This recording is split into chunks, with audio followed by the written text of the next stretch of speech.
Qytetarët amerikanë të ndjeshëm ndaj kostove mund të jenë duke reduktuar pushimet e tyre në Europë këtë verë, por një grup tjetër po e zë vendin e lirë, udhëtarët kinezë. Sipas një ankete të Komisionit Evropian të Udhëtimeve, 72% të anketuarve kinezë thonë se planifikojnë të udhëtojnë në Europë këtë verë, 10% më shumë se në vitin 2024. Shifrat pasqyrojnë kërkesën më të lartë të qytetarëve kinezë që nga pandemia. Kjo duhet të shkaktojë një lehtësim për hotelierët, pronarët e restoranteve dhe të bizneseve në të gjithë kontinentin, që varen nga turistët e huaj me shpenzime të mëdha. Përpara se turizmi kinez i jashtëm të ndalonte në vitin 2020, ai përfaqësonte një sektor veçanërisht fitimprurës në Europë, me udhëtarët aziatik që renditeshin të dytët për shpenzime pas amerikanëve. Turistët kinezë shpenzuan $251 miliard jashtë vendit në vitin 2024, sipas Organizatës së Kombeve të Bashkuara, duke tejkaluar nivelet para vitit 2020. Kjo e bën Kinën tregun më të madh për sa i përket shpenzimeve të përgjithshme në turizëm, edhe nëse deri vonë shumica e këtyre të ardhurave shpenzoheshin për udhëtime brenda Azisë,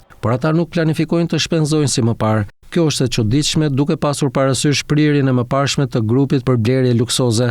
Në fakt, vetëm 29% të anketuarve thonë se mund të shpenzojnë më shumë se €200 në ditë, një rënje prej 44% krahasuar me verën e kaluar, ndërsa 54% e udhëtarëve kinezë synojnë të kufizojnë buxhetet e tyre midis €100 dhe €200 në ditë. Në përgjithësi, vizitorët kinezë po tregohen më të rrept me shpenzime se shumica e homologëve të tyre global.